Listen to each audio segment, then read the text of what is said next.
Assalamualaikum warahmatullahi wabarakatuh. Puji syukur kita ucapkan kepada Allah Subhanahu wa taala yang telah memberikan saya kesehatan sehingga saya bisa melaksanakan ujian tengah semester pada mata kuliah pedagogik pada hari ini. Salawat dan salam tak lupa pula saya sampaikan kepada Nabi besar Muhammad Shallallahu Alaihi Wasallam. Allahumma sholli ala sayyidina Muhammad wa ala ali sayyidina Muhammad yang telah membawa kita umatnya dari alam kebodohan sehingga ke alam yang berilmu pengetahuan seperti saat ini. Ucapan terima kasih tak lupa pula saya sampaikan kepada dosen pembimbing mata kuliah pedagogik olahraga yaitu Profesor Busril MPD dan Bapak Dr. Damra MPD. Berkat bimbingan beliau, saya bisa menyelesaikan tugas ujian tengah semester ini dengan baik. Baiklah, untuk materi pada hari ini yang akan saya sampaikan yaitu mengenai konsep pembelajaran PJOK secara pedagogik. Di mana permasalahan yang ada yaitu kurangnya kompetensi guru olahraga yang pedagogik dalam pembelajaran PJOK. Nah, guru adalah pendidik profesional yang bertugas mendidik, membimbing, dan mengajarkan kebaikan kepada peserta didik untuk mencapai cita-cita yang diinginkan. Di mana guru pendidikan jasmani itu tentu sangat memerlukan strategi dan keterampilan pembelajaran agar proses belajar mengajar yang berlangsung dapat terlaksana dengan baik. Untuk mencapai hal itu tentu tidak mudah kalau tidak didukung dengan komponen-komponen yang ada dalam pembelajaran. Serta permasalahan yang terjadi juga tentang pedagogik dalam pembelajaran, yang itu termasuk kepada kompetensi olahraga, kompetensi guru olahraga. Di sini, sering guru olahraga atau guru PJOK tidak memberikan pembelajaran secara pedagogik. Kenapa dikatakan seperti itu? Terkadang guru olahraga memberikan materi kepada anak tidak sesuai dengan program-program yang telah dibuat pada semester tersebut. Guru olahraga hanya menyampaikan memberikan pergerakan aktivitas fisik atau pembinaan olahraga kepada anak-anak sesuai dengan kebutuhan anak-anak atau anak didiknya. Misalnya saja anak SD. Anak tingkat sekolah dasar ini lebih sering atau lebih suka bermain sepak bola daripada diberikan materi mengenai senam lantai. Kebanyakan banyak anak-anak kita atau anak-anak tingkat sekolah dasar itu takut untuk melaksanakannya. Nah, di sini dituntut kompetensi guru olahraga untuk bisa memodifikasi pembelajaran olahraga mengenai senam lantai sehingga anak lebih suka melaksanakannya. Jadi tidak lagi anak takut melaksanakan itu. Nah, permasalahan di sini yaitu kurangnya kompetensi guru untuk bisa memodifikasi, kemudian kurangnya kompetensi guru dalam bisa melaksanakan pembelajaran olahraga itu secara pedagogik. Nah, tidak terstruktur. Yang sekarang dilaksanakan kurang terstruktur. Bukannya tidak terstruktur, tapi kurang terstruktur. Jadi, guru lebih cenderung melakukan atau memberikan aktivitas fisik olahraga sesuai yang dibutuhkan anak atau yang diminta oleh anak. Jadi, anak tetap melaksanakan, seharusnya anak harus tetap melaksanakan pembelajaran, tetapi anak juga suka senang melaksanakannya. Nah, di sini hal yang seperti itu bisa dikatakan jarang terjadi. Kita lanjut ke pembahasan. Nah, pengertian PJOK yaitu pendidikan jasmani merupakan suatu mata ajar yang diberikan di suatu jenjang sekolah tertentu yang merupakan salah satu bagian dari pendidikan keseluruhan. Proses belajar untuk bergerak dan belajar melalui gerak yang melibatkan interaksi antara peserta didik dengan lingkungan yang dikelola melalui aktivitas jasmani secara sistematik. Kemudian menuju pembentukan manusia yang seutuhnya. Didesain dan direncanakan secara sistematis untuk meningkatkan kebugaran jasmani. Kemudian mengembangkan keterampilan motorik anak, pengetahuan, pembinaan hidup sehat untuk bertumbuh, dan perkembangan jasmani, mental, sosial, dan emosional yang serasi, selaras, dan seimbang. Itu tadi pengertian dari PJOK. Sekarang kita masuk kepada tujuan dari PJOK. Nah, tujuan dari PJOK ini ada 4. Yang pertama yaitu perkembangan fisik. Tujuan dari perkembangan ini berhubungan dengan kemampuan melakukan aktivitas-aktivitas yang melibatkan kekuatan-kekuatan fisik dari berbagai organ tubuh seseorang atau physical fitness. Kemudian yang kedua, perkembangan gerak. Tujuan ini berhubungan dengan kemampuan melakukan gerak secara efektif, efisien, halus, indah, dan sempurna. Atau dengan kata lain bisa dikatakan dengan skillful. Selanjutnya, tujuan dari yang ketiga yaitu perkembangan mental.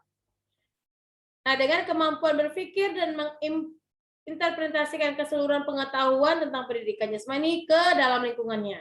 Yang berhubungan dengan perkembangan mental. Kemudian perkembangan sosialnya. Yang terakhir ya, tujuan dari PJOK, perkembangan sosial. Tujuan ini berhubungan dengan kemampuan siswa dalam menyesuaikan diri pada suatu kelompok atau masyarakat. Selanjutnya, manfaat PJOK. Kita lihat apa manfaat dari PJOK itu sendiri. Nah, menurut KTSP Depdiknas tahun 2006, manfaat pendidikan jasmani, olahraga, dan kesehatan adalah sebagai berikut. Yang pertama, memenuhi kebutuhan anak akan gerak, kemudian mengenalkan anak pada lingkungan dan potensi dirinya. Selanjutnya, menanamkan dasar-dasar keterampilan yang berguna. Selanjutnya menyalurkan energi yang berlebihan. Kemudian merupakan proses pendidikan secara serempak baik fisik. Selanjutnya, fisik, mental maupun emosional. Kemudian kita masuk ke ruang lingkup PJOK. Nah, di sini ada beberapa ruang lingkup PJOK. Yang pertama yaitu permainan dalam olahraga, kemudian aktivitas pengembangan, selanjutnya aktivitas senam, aktivitas ritmik, aktivitas air, pendidikan luar sekolah, dan kesehatan. Jadi ruang lingkupnya ada permainan dalam olahraga. Contoh permainan dalam olahraga itu seperti permainan bola kecil, permainan bola kasti, lompat tali itu, atau kalau di anak SD biasanya itu seperti lompat harimau gitu kan, kejar-kejar harimau, kambing harimau. Kemudian aktivitas pengembangan. Ruang lingkup PJOK dari aktivitas pengembangan ini yaitu guru PJOK dituntut untuk bisa mengembangkan aktivitas fisik anak, kemudian mengembangkan kemampuan anak dalam aktivitas olahraga. Kemudian melaksanakan aktivitas senam. Nah, senam atau ritmik, kemudian aktivitas air. Contoh aktivitas air ini seperti berenang, misalnya ya. Kemudian pendidikan luar sekolah. Kalau pendidikan luar sekolah, pada saat ini contohnya yaitu seperti melaksanakan kegiatan pramuka. Kegiatan pramuka, kita camping, kemudian pada saat camping itu kita melakukan penjelajahan. Nah, di penjelajahan itulah adanya pendidikan luar sekolah, kemudian adanya aktivitas PJOK. Apa contohnya? Yang pertama, pada saat menjelajah itu anak ada melaksanakan gerakan berjalan, kemudian ada melompat, kemudian ada seperti mendaki itu kan. Jadi ada beberapa aktivitas-aktivitas yang dilakukan pada saat menjelajah. Kemudian untuk kesehatan, seperti kita ketahui, mens sana non corpore sano, di dalam tubuh yang sehat terdapat jiwa yang kuat. Jadi bagi anak-anak yang dituntut kesehatannya lebih bagus, harus bisa melaksanakan aktivitas-aktivitas olahraga seperti yang diberikan oleh guru olahraga. Kemudian Kita masuk ke kompetensi guru PJOK. Menurut Muhammad Yuzair Usman tahun 2009 halaman 17 sampai 19, definisi dan jenis-jenis kompetensi guru yang profesional dapat dideskripsikan sebagai berikut. A. Kompetensi pedagogik. B. Kompetensi kepribadian. C. Kompetensi sosial. Kita masuk kepada konsep pembelajaran olahraga secara pedagogik. Nah, sebelumnya kita harus mengetahui apa itu pedagogik olahraga. Pedagogik olahraga adalah penerapan pedagogik dalam bidang ilmu keolahragaan atau bidang ilmu yang membahas pembelajaran gerak manusia yang menjadi landasan untuk pengajaran yang efektif dalam kurikulum pendidikan jasmani, olahraga, dan kesehatan di sekolah. Sementara pendidikan jasmani adalah proses belajar untuk bergerak dan belajar melalui gerak. Ciri dari pendidikan jasmani adalah belajar melalui pengalaman gerak untuk mencapai tujuan pengajaran melalui pelaksanaan aktivitas jasmani, bermain, dan olahraga. Nah, jadi konsep pembelajaran olahraga secara pedagogik itu ialah proses belajar mengajar dan bergerak dan melalui belajar melalui gerak itu dapat dikemas sedemikian rupa sehingga menjadi suatu pembelajaran yang menarik. Nah, itu tergantung dari seni mengajar seorang guru olahraga. Di sini kembali kita ada ke permasalahan tadi, guru olahraga dituntut untuk bisa menimbulkan minat anak dalam pembelajaran olahraga tersebut. Jadi jika seorang guru olahraga telah memiliki konsep pedagogik olahraga, otomatis pembelajaran olahraga secara pedagogik dapat dilaksanakan dengan baik. Kenapa? Karena guru tersebut sudah bisa melaksanakan konsep-konsep pedagogik dengan baik, kemudian dia bisa melaksanakan proses pembelajaran secara program yang telah dilaksanakan, kemudian bisa menimbulkan minat anak melaksanakan program-program pembelajaran sesuai dengan yang telah direncanakan tadi. Seperti contohnya yang saya katakan sebelumnya, yaitu mengenai senam lantai tadi. Jadi seorang guru olahraga yang mempunyai konsep pedagogik olahraga yang baik akan bisa memodifikasi senam lantai menjadi suatu pembelajaran olahraga yang menarik bagi anak didik, sehingga rasa takut anak didik bisa hilang karena keinginan anak didik untuk melakukan kegiatan senam lantai tersebut sangat tinggi. Dikarenakan gurunya bagus, pandai mensounding anak, pandai melaksanakan pembelajaran, pandai menyampaikan pembelajaran sehingga pembelajaran itu menjadi menarik. Kemudian kelebihan dan kekurangan peran PJOK secara pedagogik. Kelebihannya yang pertama, pembelajaran PJOK lebih didasari dengan ilmu pengetahuan, tidak asal-asalan ya. Selanjutnya, pelaksanaan pembelajaran PJOK lebih sistematis. Kemudian pembelajaran PJOK lebih terprogram. Selanjutnya, kita masuk ke kekurangannya. Dalam proses pembelajaran PJOK, yang perlu kita pahami yaitu bahwa dari pengalaman kita melatih atau mengajar, terkadang tidak kita dapatkan dari ilmu yang kita peroleh. Nah, kemudian salah satu contoh cara kita mengontrol keadaan terkait dengan mental dan emosi dalam membina atau mengajar. Itu tadi yang saya katakan kekurangannya. Jadi kemungkinan apa yang kita temukan di lapangan tidak kita dapatkan saat kita menimba ilmu di kuliah ini misalnya. Jadi kekurangan itu kalau seandainya kita tidak mendapatkan ilmu, otomatis kita harus memodifikasinya lagi gitu. Kemudian alternatif pemecahan masalah dari permasalahan yang ada. Yang pertama, perlu adanya pemberian informasi kepada pelaku olahraga agar terlaksananya pembinaan olahraga.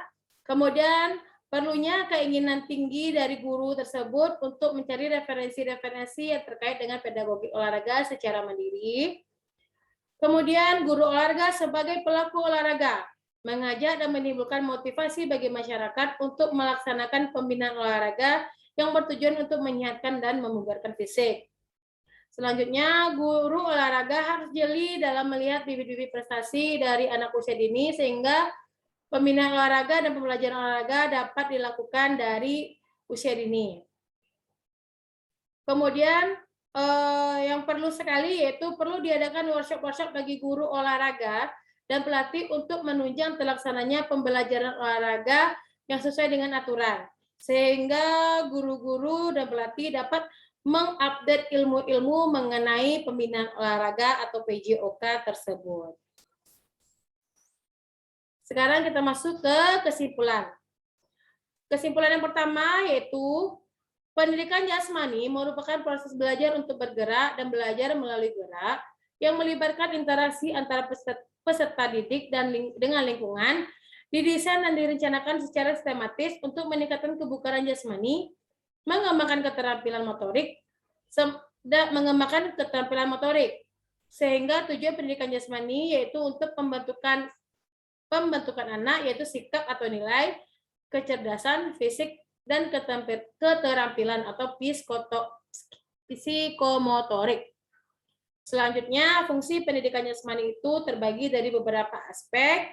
Yang pertama, aspek organik, aspek neuromuskuler, aspek persepsi, aspek kognitif, aspek sosial, aspek emosional.